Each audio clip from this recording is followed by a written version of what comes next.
Hi guys, this is Manu Mishra. So welcome back with a session जिसमें आज हम लोग 15 फरवरी के द हिंदू न्यूज़पेपर का एनालिसिस करेंगे। आज का एनालिसिस थोड़ा डिले हो जाएगा, अराउंड आपको 1:30 तक मिल जाएगा, but I will make sure कि कल से आपको जल्दी मिले।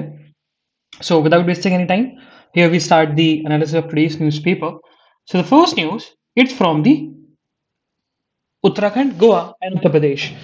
कल हमने डिस्कस भी किया था कि उत्तराखंड, गोवा में इलेक्शंस होने हैं सारी लेजिस्लेटिव असेंबलीज की सीट्स पर, मतलब वोटिंग होनी है। एंड अराउंड 55 लेजिस्लेटिव असेंबलीज की सीट्स पर इन द यूपी, वहां पर भी वोटिंग की जाएगी। तो बताया गया कि अगर हम आपके यूपी की बात करें, यूपी में जो 55 असेंबली सीट्स पर, कॉन्स्टिट्यूंसी पर जो वोटिंग टर्नआउट हुई है वो 60.44% हुई है। So it's an average thing, और हम लोग बोल सकते हैं कि ये लास्ट इलेक्शन से कम है। अब उसके बहुत सारे रीजन भी हैं। पहला रीजन है कि one of the main reason जो सब लोग स्टेट कर रहे हैं, that is the corona virus. Okay, corona की वजह से लोग पब्लिक गैदरिंग में ज्यादा नहीं आ रहे, जिसके चलते जो वोटिंग टर्नआउट है वो भी कम हो रहा है। एंड लेकिन एक अच्छी बात देखने को मिली गोवा में, कि गोवा में अभी जो वोटिंग टर्नआउट हुआ है वो 78.94% हुआ है। हाँ, अभी पोस्टल बैलेट इसमें एक्सक्लूडेड है। अगर पोस्टल बैलेट को इंक्लूड कर दिया जाए तो 80% के ऊपर निकल जाएगा। लेकिन तब भी 2017 के गोवा इलेक्शन में हमेशा से आपका वोटिंग टर्नआउट अच्छा आया था। लास्ट इलेक्शंस में 82.56% था। और वहीं उत्तराखंड की बात करें तो उत्तराखंड में जो वोटिंग टर्नआउट हुआ है वो 62.5% हुआ है। It's 2% lower than the last election. Moving further, जनवरी के जनवरी की इकोनॉमिक रिपोर्ट आई, एंड उसमें यह पता लगा कि इंडिया में in the month of January जो इन्फ्लेशन है वो 6% से बढ़ गई। अगर हम कंपेयर करें आपके मंथ ऑफ दिसंबर से, तो मंथ ऑफ दिसंबर में समथिंग अराउंड 5 पॉइंट कुछ परसेंट था। बट अभी रिटेल इन्फ्लेशन जो है in the month of January, it it exceeds above the 6%। तो ऑथर ने बोला कि देखा जाए तो हमने सेग्रीगेट किया है अपना इन्फ्लेशन, आपका रूरल इन्फ्लेशन का और आपका अर्बन इन्फ्लेशन। तो अर्बन इन्फ्लेशन तो स्टैटिक है, कुछ चेंज नहीं आया। लास्ट मंथ 5.69 था, इस मंथ 5.6% है, तो कोई ज्यादा चेंज नहीं आया। बट रूरल इन्फ्लेशन में चेंज आया है। रूरल इन्फ्लेशन 5.5% से लेके 6% के ऊपर पहुंच गई।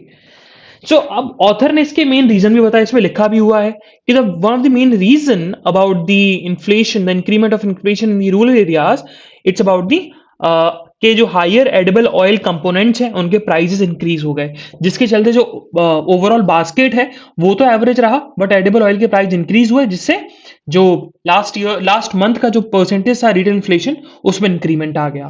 तो जिसको हम बोल सकते हैं कि कंज्यूमर प्राइस इंडेक्स में इंक्रीमेंट हुआ, जिसके चलते जो इन्फ्लेशन है वो भी परसेंटेज बढ़ गई। मूविंग फर्दर, अच्छा ये जरूर पढ़ना आप, क्योंकि इन दी ईयर ऑफ 2022 इसरो ने पहली फ्लाइट भेजी है। एंड पहली फ्लाइट मतलब पीएसएलवी के थ्रू उन्होंने 3 सैटेलाइट्स को भेजा है। एंड तीनों सैटेलाइट्स का बताया गया है तीनों सैटेलाइट्स का काम क्या होगा। अच्छा, एक तरीके से पीएसएलवी की जब हम बात करते हैं तो इट्स अ लॉन्चिंग व्हीकल, और दो तरीके की लॉन्चिंग व्हीकल है, एक होती है पीएसएलवी, एक होती है जीएसएलवी। पीएसएलवी का मतलब अगर आपकी हैवी सैटेलाइट्स हैं उनको भेजा जाता है, लॉन्ग डिस्टेंस में भेजा जाता है। जीएसएलवी मतलब जियो स्टेशनरी लॉन्च व्हीकल, और वहीं पीएसएलवी का मतलब होता है polar, I just forgot the full form of PSLV. Something of polar stationary launch vehicle, if I'm not wrong. Okay, so ये बताया गया कि पीएसएलवी की 54th फ्लाइट थी। एंड इस फ्लाइट में, जो कि फर्स्ट फ्लाइट है 2022 की, 3 सैटेलाइट्स भेजी गई। The first satellite is earth observatory satellite 04, तो ईओएस का मतलब अर्थ ऑब्जर्वेटरी सैटेलाइट। ठीक है, इसकी जो लाइफ होगी वो 10 ईयर्स होगी। अब देखो, सैटेलाइट के नाम से ही पता लग रहा है कि इसका काम क्या होने वाला है। इट्स बेसिकली कि आपकी अर्थ में जो क्या कंडीशन है, वेदर कंडीशन को देखना, एग्रीकल्चर को देखना, फॉरेस्ट्री को देखना, सॉइल मॉइस्चर को देखना, प्लांटेशन को देखना, ये चीज बताया गया। दूसरी सैटेलाइट जो है वो है इंस्पायर सैटेलाइट 1, जिसका जो मिशन लाइफ है वो 1 ईयर है। एंड ये बेसिकली सन की हीटिंग प्रोसेस को रीड करेगा। ठीक है, उसके और आइनोस्फीयर को भी समझेगा कि आइनोस्फीयर में क्या क्या एक्टिविटीज होती हैं, एंड अर्थ सन की हीटिंग प्रोसेस को समझने वाला है, ये चीज है। And the next one it's about the INS-2D। ये भी सैटेलाइट भेजी गई, थर्ड सैटेलाइट, इसकी मिशन लाइफ 6 मंथ्स है। And this satellite will basically brings photos about the land surface and water surface, and by which we can assess the land surface temperature, we can assess the water surface temperature of the wetlands, lakes and other natural vegetations। Okay, ये चीज बताई गई, ये जरूर पढ़ना, जरूर उसको note down जरूर कर लेना, ठीक है। So next news, so Indian government ने 50 नए चाइनीज फोन एप्लीकेशंस को बैन कर दिया to be used in India, जिसमें से आपके मेजॉरिटी देखा जाए तो आपके गेम्स हैं एंड सम एडिटिंग वाले एप्स हैं, उनको बैन किया गया। ओके, और एलिगेशन ये लगाया गया, बैन क्यों किया गया, पूछा गया मिनिस्ट्री ऑफ आपके इलेक्ट्रॉनिक इंफॉर्मेशन टेक्नोलॉजी से। So they have stated that these 54 apps जो हैं वो सेंसिटिव यूजर्स डेटा कलेक्ट कर रहे थे, जिससे उनका मिसयूज किया जाता, उन डेटा का मिसयूज किया जाता,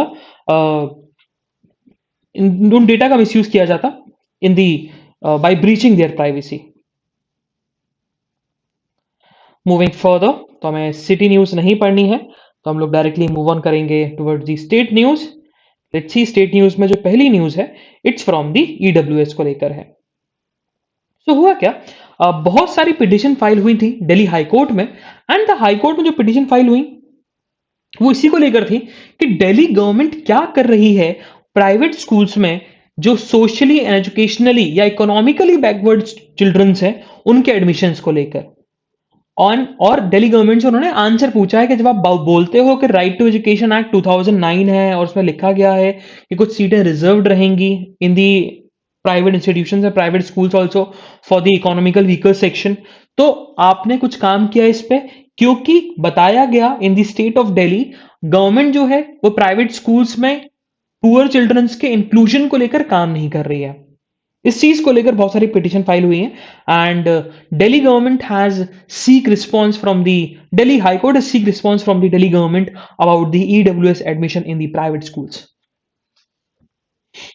सो अराउंड 2019 में हुआ क्या था कि जो रिवर बेड सैंड होती है, जिसको हम हिंदी में बालू बोलते हैं या बजरी बोलते हैं, जो सीमेंट में मिक्सअप की जाती है और कंस्ट्रक्शन में यूज किया जाता है, तो उस पर बैन लगा दिया था। अच्छा, बजरी देखो या बालू आप देखो या रिवर बेड सैंड जिसको हम बोलते हैं, वो रिवर के साइड्स में जो सैंड होती है, फाइन पार्टिकल्स वाली सैंड होती है, उनको कलेक्ट करके वो चीज वो यूज की जाती है फॉर द कंस्ट्रक्शन के लिए। लेकिन वो राजस्थान में बैन कर दिया गया था क्योंकि रिवर बेड की इलीगल माइनिंग होती थी एंड रिवर बेड सेंस की इलीगल माइनिंग होती थी, और जिससे जो नेचुरल इकोसिस्टम है, हमारा नेचुरल रिसोर्सेज है रिवर्स, उनके चैनल्स जो होते थे वो चेंज हो जाते थे, वो डाइवर्ट कर जाती थी, कहीं और चली जाती थी, जिससे फार्मर्स पे बहुत इंपैक्ट पड़ता था, एग्रीकल्चर फील्ड पे बहुत इंपैक्ट पड़ता था, और हमारा जो इन्वायरमेंट है, इकोलॉजी है, वो भी डैमेज होता था। तो हुआ क्या, गवर्नमेंट ने बैन कर दिया था कि भाई रिवर बेड सैंड की जो माइनिंग होगी वो बैन हो जाएगी। फिर राजस्थान गवर्नमेंट ने खुद की एक आर्टिफिशियल सैंड भी बनाई थी, बट वो इतना ज्यादा हेल्पफुल नहीं हो पाई क्योंकि वो बहुत ज्यादा महंगी भी थी, एंड वो इतना फिजिबल नहीं था, और बोल सकते हैं कि इतना स्ट्रांग होल्ड नहीं रखता था कंस्ट्रक्शन के काम में। स्ट्रांग होल्ड का मतलब है कि जितना बजरी या रिवर बेड सैंड उसका बेनिफिट्स है, उतने बेनिफिट्स इस आर्टिफिशियल सैंड के नहीं थे। और उसके साथ साथ हुआ क्या कि राजस्थान में जो कंस्ट्रक्शन एक्टिविटीज चल रही थी, जो कंस्ट्रक्शन प्रोजेक्ट चल रहे थे, वो होल्ड पे आ गए, वो चल ही नहीं पाए, क्योंकि भाई कंस्ट्रक्शन के लिए आपको रिवर बेड सैंड की जरूरत है, लेकिन गवर्नमेंट ने उस पर बैन लगा दिया था। तो जिसके चलते गवर्नमेंट ने क्या किया, गवर्नमेंट ने ministry of environment and forest को एक लेटर लिखा कि आप ऐसा करो, इन्वेस्टिगेट करो और पता लगाओ क्या सही में इलीगल माइनिंग होती है कि नहीं, और क्या अगर हम रिवर बेड माइनिंग करेंगे, अगर हम परमिशन देते हैं, गवर्नमेंट परमिशन देती है, तो क्या उससे नेचुरल इंपैक्ट पड़ेगा। तो साइंटिफिक स्टडी हुई, एंड साइंटिफिक स्टडी के बाद ये निकल के आया कि रिवर बेड सैंड की माइनिंग स्टार्ट कर देनी चाहिए, जिसके चलते from today Rajasthan will begin the river bed sand mining. Okay, moving further, so on the state news, so what happened, तो राजस्थान हाई कोर्ट ने कुछ प्रोविजंस को स्टक डाउन कर दिया, the provisions of the Karnataka police amendment act, जो कि prohibit करते थे और क्रिमिनलाइज करते थे उन ऑफरिंग्स को और उन उन ऑनलाइन गेमिंग के प्लेइंग को जहां पर मनी रिस्क पे होता था या कुछ और रिस्क पे होता था। ठीक है, अब जैसे कि अब मान के चलो जैसे कैरम हो गया, रमी हो गया, तो उसमें आप पैसा लगा सकते हो। तो कर्नाटका में क्या था कि भाई इन गेम्स में बैन लगा हुआ था कि आप ऐसा इन इन गेम्स में आप बैटिंग एटिंग करोगे तो भाई आपको क्रिमिनलाइज कर दिया जाएगा, आप क्रिमिनल ऑफेंस होगा, पुलिस आपको अरेस्ट करके ले जाएगी। सो कर्नाटका हाईकोर्ट ने बोला कि अगर ये प्रोविजंस एप्लीकेबल होते और एप्लीकेबल रहे भी, so these provisions are the ultra vires of the Indian constitution. It means ultra vires beyond the power of the Indian constitution. जो गवर्नमेंट ये प्रोविजन लेके आई थी और अमेंडमेंट लेके आई थी 2021 में, amendment in the Karnataka police act, वो अमेंडमेंट अल्ट्रा वायरस है, मतलब beyond the power of the Indian constitution है, जिसके चलते गवर्नमेंट ये काम कर ही नहीं सकती थी, जिसके चलते उन्होंने इन प्रोविजंस को क्या कर दिया, स्टक डाउन कर दिया और अनकॉन्स्टिट्यूशनल डिक्लेयर कर दिया। ये चीज बताया गया। मूविंग फर्दर, और एक चीज इसमें और खराबी थी कि ऑलरेडी बेंच का जजमेंट आया था, उस बेंच के जजमेंट में बेंच के जजमेंट में बोला गया था कि उन गेम्स में आप बैटिंग लगा सकते, उन गेम्स में आप बैटिंग कर सकते हो जिसमें स्किल इन्वॉल्व हो। But Karnataka amendment police act 2021 जो है, कर्नाटका पुलिस अमेंडमेंट एक्ट 2021 जो है, उनमें स्किल और लक वाले जो गेम है उसमें कोई डिस्टिंक्शन करके नहीं रखा। सो जिसके चलते अगर आप स्किल वाले गेम में लगा रहे हो तो भी आप पनिशेबल हो जाओगे, अगर आप अगर आप लक वाले गेम में भी लगा रहे हो, चांस वाले गेम में भी लगा रहे हो, तो भी आपको पनिशेबल किया जाएगा, क्रिमिनलाइज किया जाएगा। जिसके one of the main reason also जिसके चलते कर्नाटका हाईकोर्ट ने स्टक डाउन किया उन प्रोविजंस को, मतलब उस अमेंडमेंट को स्टक डाउन कर दिया। Moving further, so what happened, so हमें याद है कि अभी सिल्वर लाइन प्रोजेक्ट स्टार्ट होना था, जिसका बहुत अपोजिशन हुआ, बट इवन दो कर्नाटका की गवर्नमेंट ने क्या कर दिया था, सर्वे करना स्टार्ट कर दिया था, जो आपके सिल्वर लाइन प्रोजेक्ट के लिए थी, उनको सर्वे करना कि भाई कि अगर हम उनको रेम्यूनरेशन देंगे, कंपनसेशन देंगे, तो कितना कंपनसेशन देना पड़ेगा और कितने लोग एग्री कर रहे हैं और कितने लोगों से हमें केस लड़ना पड़ेगा। तो हुआ क्या कि कर्नाटका की सिंगल बेंच ने उस सर्वे पर बैन लगा दिया था। ठीक है, लैंड सर्वे बैन लगा दिया था और ये रीजन दिया था कि भाई ये मैटर जो है ना, ये मैटर को अभी परमिशन नहीं मिली from the railway board. Railway board का मतलब from the central railway department. लेकिन केरला गवर्नमेंट ने पिटीशन फाइल करी to the division bench of Karnataka high court, जिसमें 2 जजेस की बेंच बैठी और 2 जजेस की बेंच ने बोला कि स्टेट के पास पावर होती है कि वो सर्वे कंडक्ट करा सकते हैं और उनको कोई नहीं रोक सकता। अच्छा, अभी सर्वे तो कंडक्ट करा सकते हैं ना, ये स्टेट के एम्बिट में। हाँ, आप जमीन खाली नहीं करा सकते जब तक परमिशन नहीं मिल जाती, but they can do survey, they can take permission from the people जिनकी वो जमीन है, कि भाई आप देने को तैयार हो कि नहीं और कितना कंपनसेशन में देना पड़ेगा। सो तमिलनाडु के गवर्नर ने RN रवि ने ओथ एडमिनिस्टर कराई है to the newly appointed chief justice of Madras high court, that is आपका Munishwar Nath Bhandari. So Munishwar Nath Bhandari will be chief justice of Madras high court, the new chief justice of Madras high court. Okay, moving further, so ये बताया गया है कि India में Indian institute of science को सबसे ज्यादा डोनेशन मिला है, अराउंड 425 करोड़ रुपीस का। And the director of the Indian institute of science Bangalore has stated that by this donation we will build the 800 bed hospitals with multi speciality hospital with multi speciality components. ये चीज उन्होंने बोला है। और जब उनसे पूछा गया क्या ये देखा जाए तो ये क्या पब्लिक के लिए एक्सेसिबल होगा, तो उन्होंने बोला कि हाँ, it will be open but not for all, but हाँ it will be open for all but it's not a charitable facility. मतलब आपको पैसा देना पड़ेगा, इंश्योरेंस करवाना पड़ेगा, तभी जाके आपका एडमिशन, तभी जाके आपका इसमें ट्रीटमेंट हो पाएगा। सो अब Indian institute of science Bangalore जो है वो मेडिकल डिपार्टमेंट भी खोलने वाला है, मेडिकल हॉस्पिटल भी खोलने वाला है of around 800 beds. Moving further, so on the editorial page, तो आज हमारे 3 एडिटोरियल इंपॉर्टेंट हैं। The first one, a test case for living with pluralism in Karnataka, ये अपन डिस्कस करेंगे, बड़ा ही इंटरेस्टिंग सा है। Second one, centre of the debate, ये अपन डिस्कस करने वाले हैं। And the third one, it's about the geospatial sector को लेकर है, क्योंकि अभी ministry of science and technology ने कुछ गाइडलाइंस इशू किए हैं जियोस्पैटियल सेक्टर को लेकर, ये अपन पढ़ेंगे। चलो, लेकिन ये अपन जो ट्यूटोरियल डिस्कस करने वाले हैं ना, ये ट्यूटोरियल अपन रिस्ट्रिक्टेड रहेगा अपने इंपॉर्टेंट पॉइंट्स को लेकर। अब यहां पर ऑथर ने सिर्फ कंसोलिडेट किया है इस एडिटोरियल को to the state of Karnataka, वो हमारे लिए इतना इंपॉर्टेंट नहीं है, क्योंकि ये थोड़ा सा पॉलिटिक्स में भी जाएगा, ये थोड़ा सा सोशल वेलफेयर में भी जाएगा, बट हमारे लिए जो इंपॉर्टेंट इशू है वो दो हैं इस एडिटोरियल में। That is about the women issue को लेकर है, और दूसरा जुडिशरी से रिलेटेड। तो अपन कुछ केस डिस्कस भी करेंगे, विमेन इशू को भी लेकर डिस्कस करेंगे, ठीक है। तो अगर हम हिजाब को देखें, अगर हिजाब करो तो पता ही है भाई हिजाब में अभी क्या चल रहा है ना, हिजाब को लेकर क्या चल रहा है। बट अगर हम देखा जाए तो इंडिया अकेला ऐसा पहला कंट्री नहीं है जहां पर हिजाब को लेकर ऐसा इश्यूज अराइज हुए हैं, या फिर इंडिया ऐसा पहला कंट्री नहीं बनेगा अगर कोर्ट हिजाब पे बैन लगाता है तो, है ना। तो फ्रांस ने 2004 में सारे बच्चों को फोरबिड कर दिया था कि वो हिजाब पहनना बंद कर देंगे, फ्रांस ने 2004 में। उसके बाद 2011 में उन्होंने पब्लिक में भी बैन कर दिया था कि पब्लिक में कोई विमेन बुर्खा पहन के नहीं घूम सकती। उसके बाद बेल्जियम ने भी 2011 में आपका नकाब पहनने से बैन कर दिया था, नीदरलैंड ने भी 2015 में, और चाइना ने भी जिनजियांग रीजन में 2015 में बुर्खा पर बैन लगा दिया था बिकॉज ऑफ रिलीजियस एक्सट्रीमिज्म। तो आपका क्वेश्चन उठता है कि कोई ऐसी मुस्लिम नेशन है जहां पर हिजाब या बुर्खा में बैन लगा हुआ है? Yes, the first country is, मतलब देखा जाए तो सीरिया, जिसने 2010 और 2011 में आपका बैन लगा दिया था बुर्खा के ऊपर।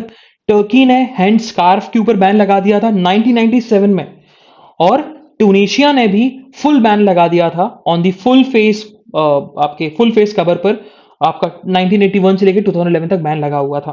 और इवन कनाडा में भी बैन लगाने की बात चल रही है, और यूके में डिबेट चल रहा है कि बैन लगना चाहिए या नहीं लगना चाहिए। सो देखा जाए तो अभी ये इशू अराइज क्यों हुआ था, क्योंकि 6 स्टूडेंट्स को बैन कर दिया था कॉलेज में एंटर करने से इन दी ओडीपी डिस्ट्रिक्ट ऑफ कर्नाटका, क्योंकि वो हिजाब पहनकर कॉलेज में एंटर कर रहे थे, ठीक है। तो एक जो इशू अराइज हुआ, एक लीगल क्वेश्चन अराइज हुआ, वो था फ्रीडम ऑफ रिलीजन को लेकर, एंड अबाउट दी के whether the right to bear a hijab is constitutionally protected or not, ठीक है। तो इंडिया में फंडामेंटल राइट है आर्टिकल 25, और उसका जो क्लॉज 1 है वो बोलता है which guarantee the freedom of conscience, freedom of profess, practice and propagate the religion, ठीक है। लेकिन सारे फंडामेंटल राइट आपके एब्सोल्यूट तो नहीं होते, कुछ रिस्ट्रिक्ट किए जाते हैं, स्टेट रिस्ट्रिक्ट कर सकता है। And if I am saying state, it means article 12 वाला state, state government and state government, central government and other authorities, ठीक है। तो वो रिस्ट्रिक्शंस लगा सकते हैं on the ground of public order, on the ground of decency, on the ground of morality and on the ground of health and other national interest, and other national interest में जैसे कि national security reasons भी आ जाते हैं, sovereignty भी आ जाता है, ठीक है।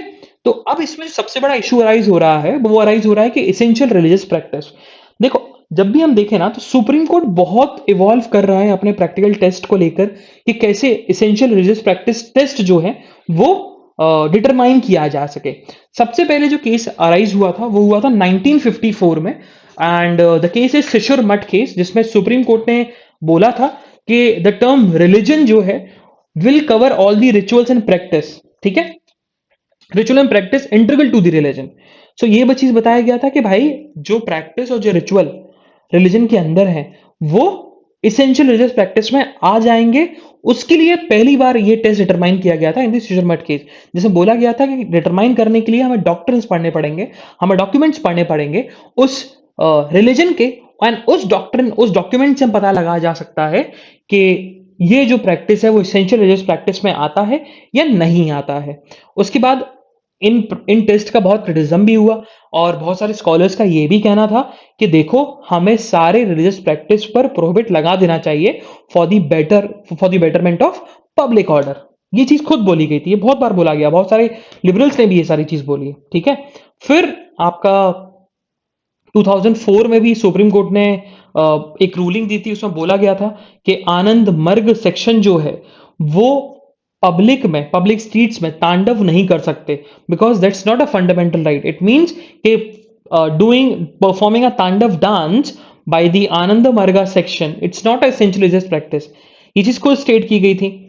बाकी इंडियन एयरफोर्स में भी केस हुआ था 2016 में, जिसमें इंडियन एयरफोर्स में एक लॉ है, एक रूल है खुद का, बाय लॉज है उनके, कि भाई आप बियर्ड नहीं रख सकते अंटिल अनलेस आपका कुछ रिलीजियस इशू हो. सो कुछ मुस्लिम्स थे जिनको बियर्ड रखने की वजह से उनको सस्पेंड कर दिया गया था. देन उसके बाद सुप्रीम कोर्ट ने 16 में बोला गया था कि भाई देखो कि मुस्लिम एयरमेन्स को आपने डिस्चार्ज किया है from the Indian air force for keeping a beard, वो गलत है. एंड बियर्ड रखना देखा जाए तो सॉरी, अब वो अपहेल्ड किया था, सॉरी. तो इंडियन एयरफोर्स के जजमेंट को, इंडियन एयरफोर्स के जो स्टेप लिया था कि हमने मुस्लिम एयरमैन को डिस्चार्ज कर दिया क्योंकि उन्होंने बियर्ड रखी है, जब ये इशू सुप्रीम कोर्ट के पास पहुंचा तो सुप्रीम कोर्ट ने फिर इस केस में बोला था कि भैया कि बियर्ड रखना it's not the essential religious practice of Muslims, क्योंकि सब नहीं रखते, बहुत सारे मुस्लिम से जो क्लीन शेव करके रहते हैं, तो it's not the essential religious practice, जिसके चलते आप जो डिस्चार्ज किया है इंडियन एयरफोर्स ने वो बिल्कुल सही किया है, तो अपहेल्ड किया गया था. उसके बाद फिर सिख को लेकर हुआ कि भाई सिख क्या पगड़ी पहन सकते हैं, कंगा रख सकते हैं, कड़ा रख सकते हैं, कृपान रख सकते हैं. तो इसमें भी सुप्रीम कोर्ट ने बहुत बार बोला है और जजमेंट भी दिया था कि देखो कि जो 5 के होते हैं सिखिज्म रिलीजन में, केश, कंगा, कड़ा, कच्छा एंड कृपान, वो इसेंशियल रिलीजियस प्रैक्टिस में आता है. So they can keep these 5 things. Okay, ये चीज खुद सुप्रीम कोर्ट ने हेल्ड करी है. फिर लास्ट में ऑथर ने यही बोला कि देखो जब भी हम टेस्ट के और या फिर हम कोई भी चीज को इंटरप्रेट करते हैं तो हमारा इंटरप्रिटेशन जो है वो पब्लिक इंटरेस्ट, पब्लिक ऑर्डर और एसेंशियल प्रैक्टिस के बीच में आना चाहिए. मतलब हमें ऐसा इंटरप्रिटेशन करना पड़ेगा कि तीनों के तीनों चीजें सेफगार्ड हो जाए और किसी ना किसी भी सेक्शन को हर्ट ना हो. ये चीज खुद बोली गई थी. और ये भी बोला गया कि भाई मुस्लिम वुमेन को एजुकेशन देना, उनकी डिग्निटी प्रोवाइड करना, इट्स अ फंडामेंटल राइट. ये चीज खुद बोली गई. बट जब भी वो लोग बोलते हैं कि हिजाब को बैन कर देना चाहिए बिकॉज अगर बैन नहीं किया तो पैट्रियार्कल माइंडसेट दिखाता है.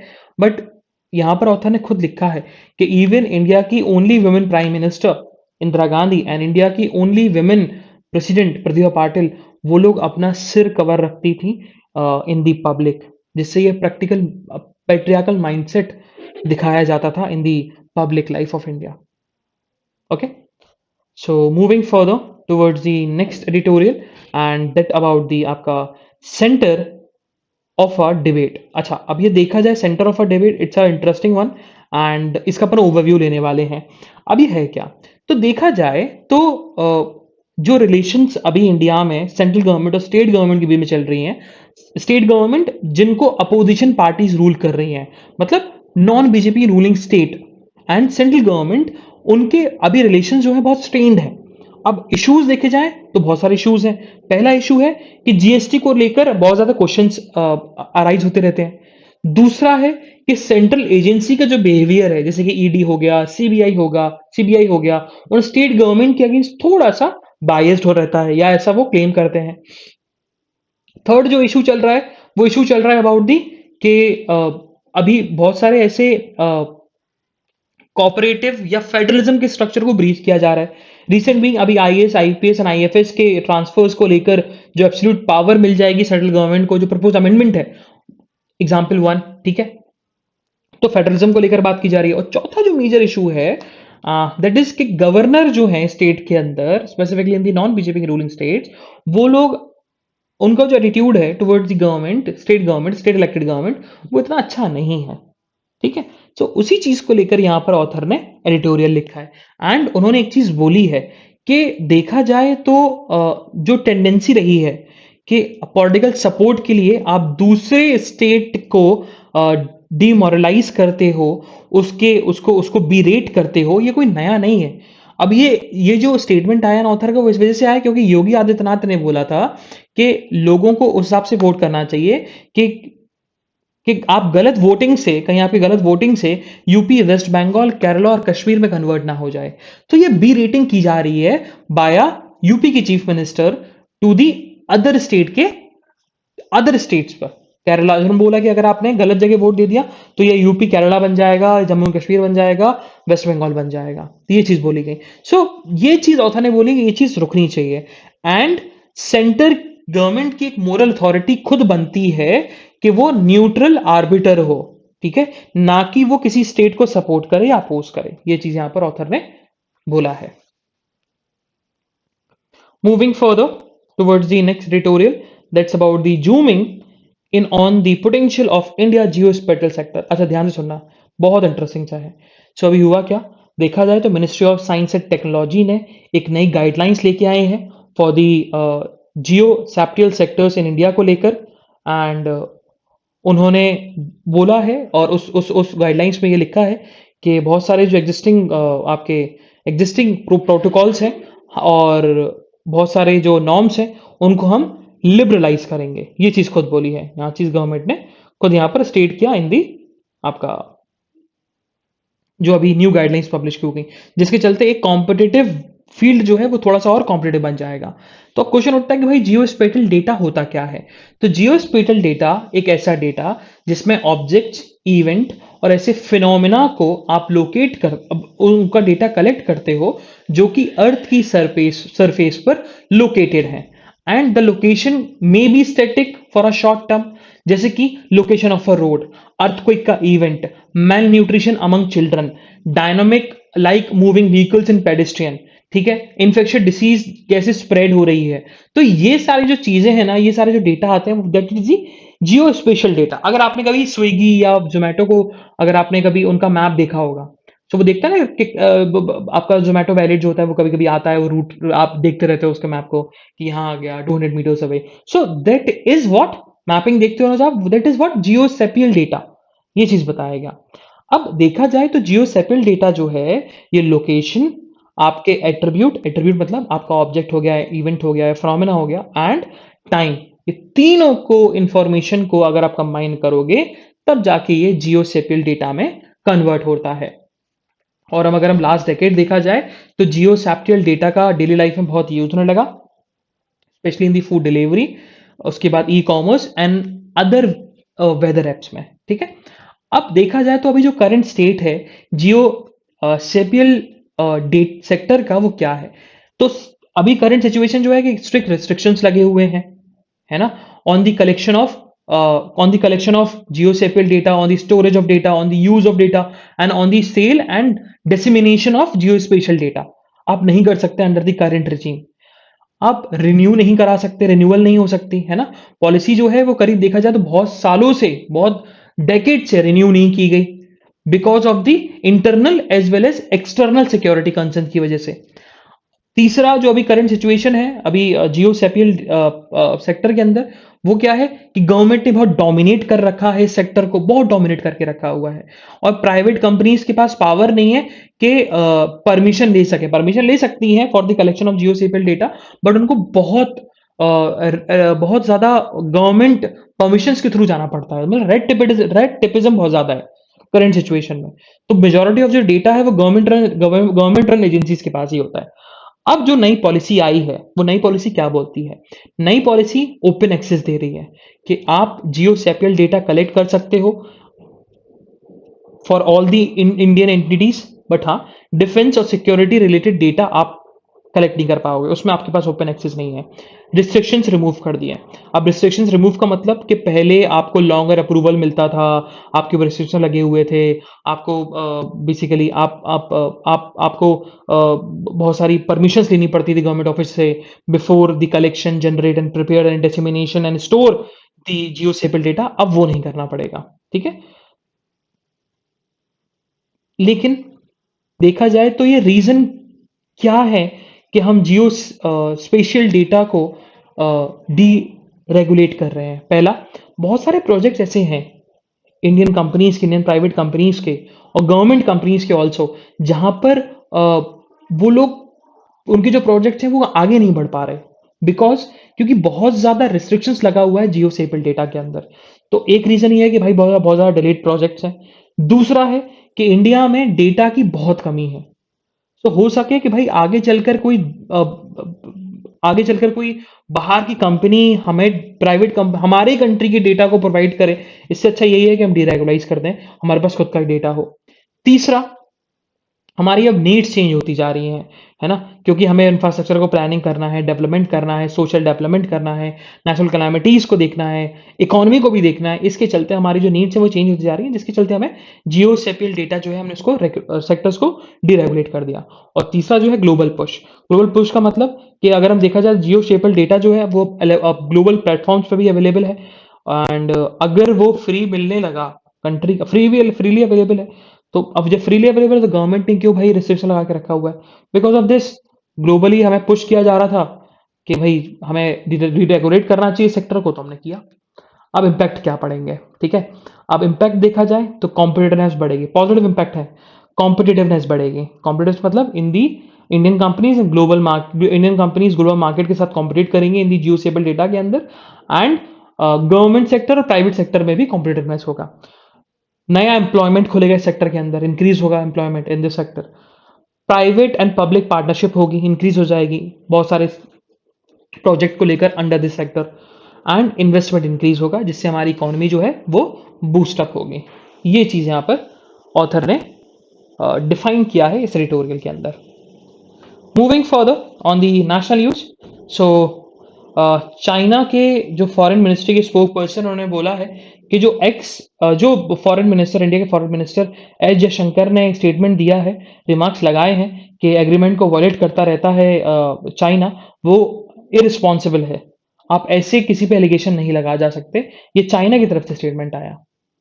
Moving further, so archaeological survey of India अपने water archaeology, under water archaeology wings को फिर से रिवाइव करने को रेडी हो चुका है, and they are processing of reviving this wing, क्योंकि ये बहुत सालों से डिफंक्शन पड़ा हुआ था, डिफंक्ट था।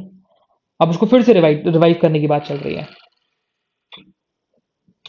Moving further on the national news, so what happen, central government ने बोला है कि जो होम बायर्स हैं, होम बायर्स को प्रोटेक्ट करना होगा फ्रॉम दी स्टेट लॉस, है ना? अब रियल स्टेट लॉज जो हैं स्टेट के, उन हर स्टेट का अलग रियल एस्टेट लॉ है, रेरा है, तो इन सब लॉज से होम बायर्स जो हैं उनको प्रोटेक्ट करना होगा, क्योंकि जो बहुत बड़े बड़े आपके क्या बोलते हैं उसको, बिल्डर्स होते हैं, वो मिसयूज करते हैं होम बायर्स की इन्वेस्टमेंट्स का। सो ये पूरा पेज एडिटोरियल से भरा हुआ, उससे भरा हुआ है आपका इलेक्शन के न्यूज से, तो हमें बिल्कुल नहीं पढ़ना है। On the next page of national news, so what happen, so supreme court ने खुद बोल दिया है कि जो ईडब्ल्यूएस नॉर्म्स हैं वो वैसे के वैसी रहेंगी फॉर द नीट 2022-2023 एग्जामिनेशन के लिए, ठीक है? ये चीज खुद बोल दिया, जैसे नॉर्म्स है, जैसे कैटेगराइजेशन है, वैसे ही का वैसे ही रहेगा।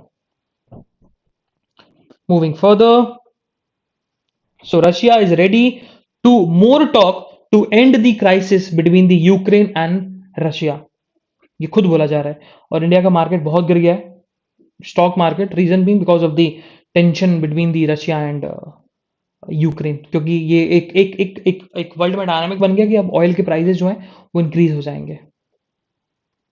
ये चीज बताई गई।